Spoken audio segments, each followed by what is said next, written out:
The harsh LED lights of the cavernous Port Authority Transit Center buzzed, casting a sterile glow on the worn tile floor.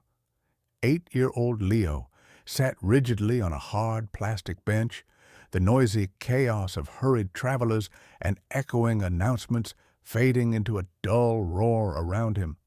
His small world had shrunk to the cool weight of the tarnished silver pendant clutched fiercely in his hand. A compass rose, its cardinal points smoothed by time and touch.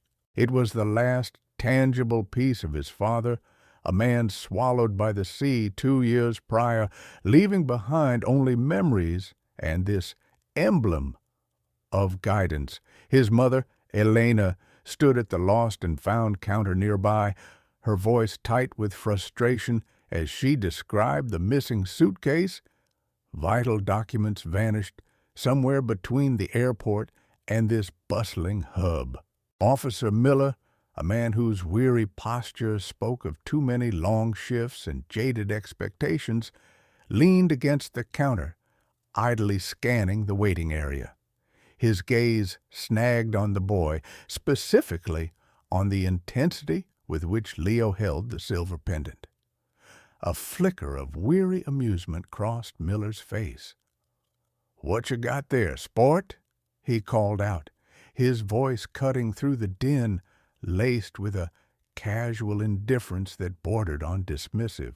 Leo looked up, his gray eyes startlingly serious in his young face. "It's my dad's," he replied, his voice soft but clear. "He was in the Coast Guard." He paused, adding, with quiet conviction, "My mom says he helped people."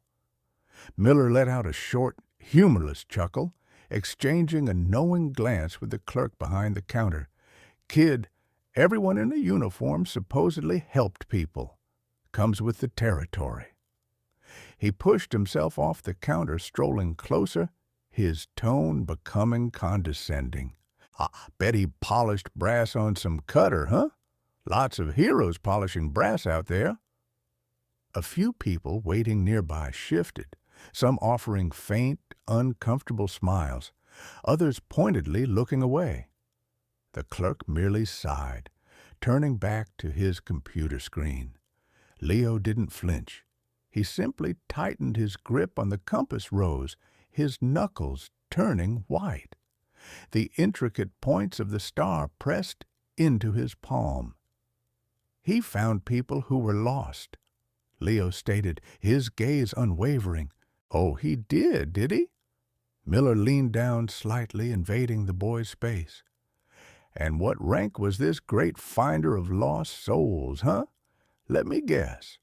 Seaman apprentice?" He smirked. "You probably don't even know." "Chief Petty Officer," Leo answered immediately, the title precise on his tongue. "Chief Petty Officer Marcus Thorne. He commanded rescue swimmers." This time, Miller laughed outright, a harsh, grating sound. "Chief Petty Officer? Commanding swimmers? Kid, that's a tough billet, requires real grit. Guys like that don't just disappear and leave their kid holding a souvenir." He gestured vaguely at the pendant. "Sounds like a story someone spun for you. Probably saw it on TV." Tears welled in Elena's eyes as she turned from the counter, her lost luggage momentarily forgotten. She had overheard Miller's mocking tone, the casual disrespect slicing deeper than the frustration of their current predicament. Shame and anger warred on her face, the familiar pain of defending her husband's memory against a world that couldn't comprehend his sacrifice. "Leo," she said, her voice trembling slightly as she fought for composure, ignoring the officer completely. "Come here, honey. Let's just sit." Leo rose, his small shoulders squared. The compass rose still clutched tight, like an anchor in a storm. He walked to his mother and sat beside her, his face a mask of quiet dignity that seemed far older than his 8 years. The exchange had punctured the room's ambient noise. Now, An uncomfortable silence settled over their immediate vicinity. Miller, perhaps sensing he'd crossed a line, or perhaps just bored, ambled back towards the counter, shaking his head with a dismissive air. He resumed his conversation with the clerk, occasionally glancing back at the boy with a mixture of annoyance and something that might have been a fleeting pang of regret, quickly suppressed. Elena put an arm around Leo, pulling him close. She whispered something only he could hear, a reassurance that made him nod slightly, though his expression remained somber, his eyes fixed on the floor in front of him. He didn't look at the pendant now, he just held it, feeling its familiar shape. Unseen by Miller, unheard by Elena and Leo, was Alistair Finch, the custodian pushing a wide dust mop down the adjacent corridor. An older man, wiry and weathered, with the slight rolling gait of someone who'd spent years on unstable decks. Finch had paused his work when he heard the exchange. He wasn't just a cleaner, he was a retired Navy Seabee, a man who understood service and sacrifice. The name Thorne, coupled with Chief Petty Officer and rescue swimmers, sparked a distant but powerful memory. Something about the officer's blatant disrespect settled wrongly in his gut. He leaned his mop against the wall, pulled a battered old-style mobile phone from his pocket, and stepped into a quiet alcove near the service exit. He dialed a number he hadn't called in years, but one he knew by heart. "Admiral," he began, his voice low and respectful. "It's Finch, down at the Port Authority Transit Center, main concourse. There's a situation here, sir. A boy." He mentioned Chief Thorne. Inside, Elena had collected the necessary claim forms. The clerk, carefully avoiding eye contact with Miller, processed her report with detached efficiency. "We'll investigate the luggage situation," he mumbled, handing her a carbon copy. "Someone will call you if it turns up." Miller had already moved on, leaning against a pillar, observing the ebb and flow of travelers, the small boy with the silver pendant seemingly forgotten. "Thank you," Elena murmured, gathering her purse and the forms. "Come on, Leo, let's go home." But before they could rise, the main entrance doors swung open with a decisive force that commanded attention. The sound, sharper than the usual hiss of the automatic doors, cut through the station's low hum. All eyes turned. Framed in the doorway stood a figure that radiated quiet authority. He wore the immaculate dress uniform of a United States Coast Guard admiral, the gold stripes broad on his sleeves, a constellation of ribbons adorning his chest, the silver eagle insignia gleaming on his shoulder boards. His posture was impeccable, his face stern and focused beneath the white cover. A profound silence fell over the bustling concourse. Phones stopped ringing mid-call. Conversations died on people's lips. Even the distant rumble of buses seemed momentarily muted. The Admiral's sharp blue eyes swept the room, passing over transit officers, travelers, and staff without lingering. Then his gaze found Leo. Without a word, without hesitation, he strode directly towards the boy sitting beside his mother. His polished black shoes clicked rhythmically on the tile floor, each step echoing in the sudden stillness. He ignored the gaping stares, the whispered questions, the frozen form of Officer Miller near the pillar. He stopped precisely 3 paces in front of Leo. Drawing himself up to his full height, the Admiral executed a crisp, perfect military salute, his hand held steady at his brow. "Young man," the Admiral's voice resonated through the silent hall, clear and strong. Chief Petty Officer Marcus Thorne was my lead instructor, a mentor, and the man who pulled me from the freezing Atlantic during Typhoon Clara. He was a hero. Leo stared up, his eyes wide, his hand still protectively covering the compass rose pendant hanging from the leather cord around his neck. Slowly, almost uncertainly, he rose to his feet, mimicking the Admiral's straight posture as best he could. Officer Miller had gone utterly still, his face draining of color. His earlier smirk was replaced by a look of dawning comprehension, quickly followed by deep-seated dread. He seemed physically unable to meet the boy's eyes, his own gaze fixed somewhere on the floor tiles. "Admiral Jonathan Hayes," the man in uniform introduced himself, lowering his salute and extending his hand towards the small boy. "Your father taught me more about courage and leadership than anyone before or since." Tears streamed freely down Elena's face now, silent tears of relief, pride, and vindication, as she watched her son solemnly shake the Admiral's hand.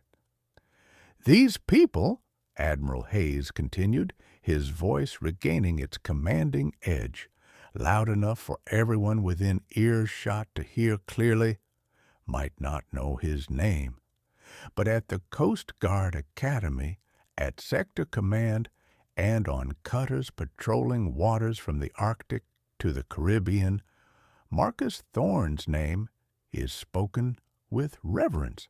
Men and women lead today because of the lessons he taught, often sealed in the harshest conditions imaginable.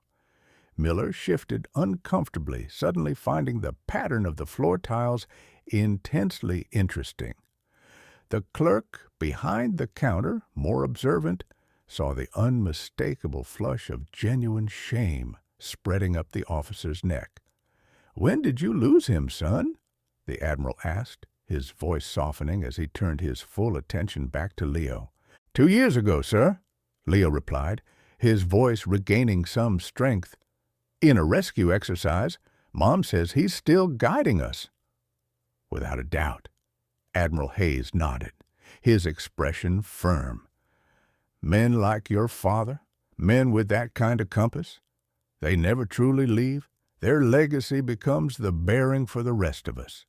He paused, his gaze sweeping the room once more, finally landing on Officer Miller. He didn't raise his voice, didn't need to.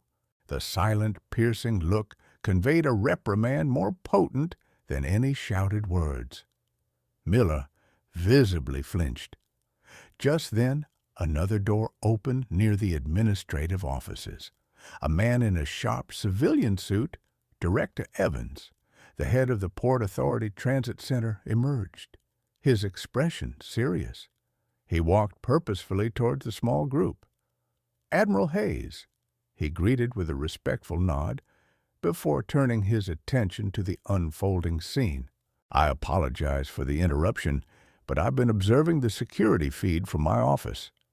His gaze was stern, but fair. He stopped before Leo. "Leo," Director Evans said, extending his hand, "I'm Director Evans. On behalf of the Port Authority, I want to apologize for the disrespect shown to you and your father's memory today. Chief Petty Officer Thorne's service record is remarkable." He glanced briefly at a tablet he carried. Coast Guard Medal, multiple commendations for heroism, letters of recognition from 3 different flag officers. He dedicated his life to service. He then turned, his voice hardening as he addressed Officer Miller directly. "Miller, my office. Now." As Miller shuffled away, head bowed, Director Evans knelt slightly to be closer to Leo's level.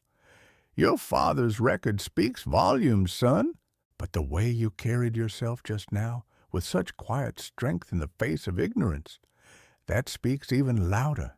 He would be immensely proud." "He always is," Elena whispered, finding her voice at last.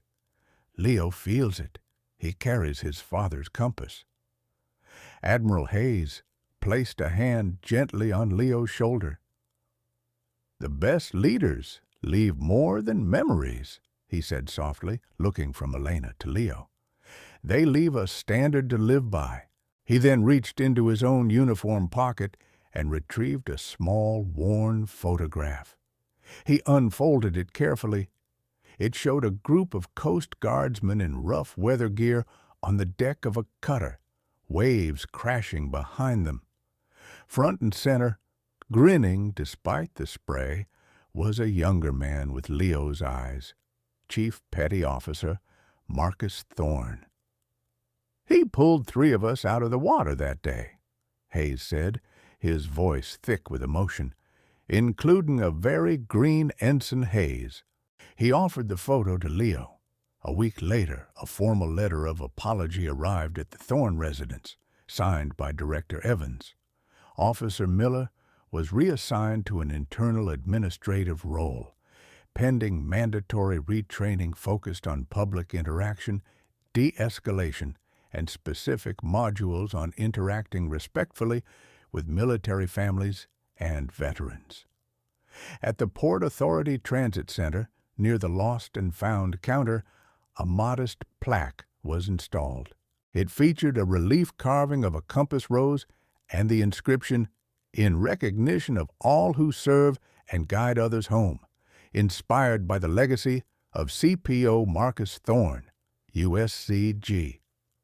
Admiral Hayes became a quiet but steady presence in Leo and Elena's lives, sharing stories of Marcus Thorne that painted a vivid picture of the man behind the uniform, his humor, his dedication, his uncanny ability to navigate not just rough seas, but difficult people.